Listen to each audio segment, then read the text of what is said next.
Off to a disappointing 4-9 start to this 2018-19 NBA season, the Chicago Bulls look like a bunch of guys who have the team podiatrist on speed dial. They shoot themselves in the foot too often. Saturday night, Sunday morning, Manila time, against Cleveland, in front of a horrified sold-out crowd of 20,917 at the United Center, the Bulls surrendered an early 16-point lead and appeared well on their way to another crushing defeat caused by self-inflicted wounds. Luckily for Chicago, the 111 Cavaliers played like the worst team in the NBA. After being gifted with two errant, ill-advised shots and one huge turnover by Zach Lavine in the final 1:45 of play, the Cavaliers sliced a 99-94 deficit into one and had a chance to win outright with 13 ticks to go. But rookie Collin Sexton, who finished with 20 points on 8 of 16 shooting, missed a contested but highly makeable layup, while his attempted putback inside 3 feet was rejected by Jabari Parker as time expired. Victory was a low-hanging fruit the Cavs failed to swipe. And after 2 bites at the apple, all they tasted was another tough loss to swallow.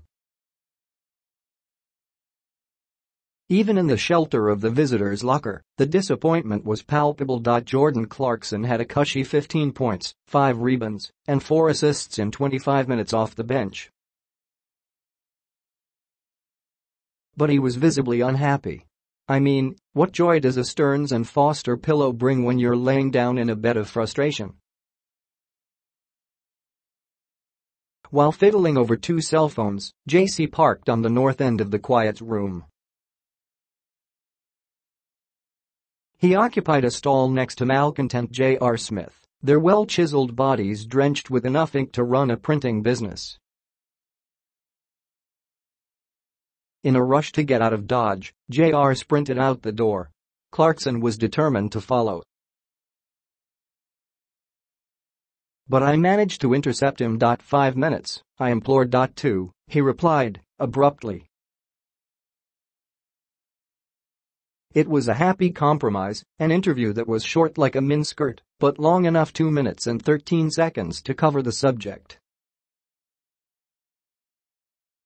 Spin.ph, how was it to finally play for the Philippines in the Asian Games?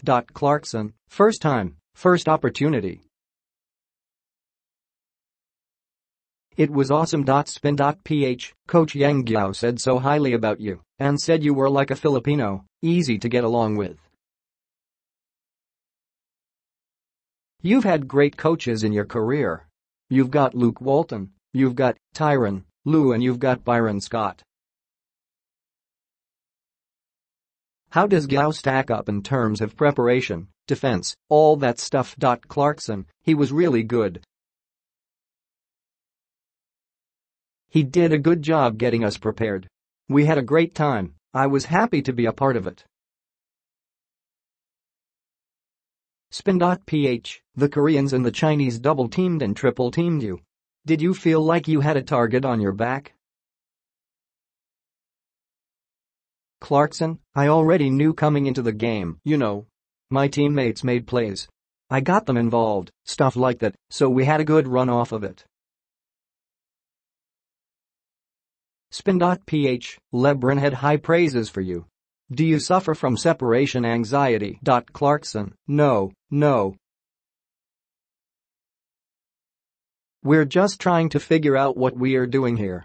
It is what it is. Spin.ph, free agency coming in a couple years. Do you see yourself in Cleveland, or are you gonna explore like a true businessman? Clarkson, who knows?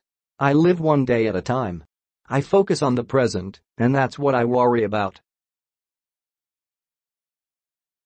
Spin.ph, do you know when your next FIBA game will be? Clarkson, no, it's too early. For the first time in several interviews I've had with the streak-shooting 6'5" guard, since we first met at the NBA Draft Combine at the then Attack Athletics facilities along Harrison Street here in Chicago in 2014, this one didn't end with neither a warm handshake nor a bro hug. And I like it. I liked it that Jordan was curt and almost dismissive. I like it that he felt sorry about the missed opportunity. And I liked it that he let the pain of the defeat linger, like that odor in the toilet. Why? Because it meant he cared. With his $12.5 million salary this season, the 26-year-old Clarkson earned $152,439 for this Bulls game, or $6,097 per minute of the 25 minutes he logged. But the cash did little to placate the sadness he felt for his team's 11th loss in 12 tries.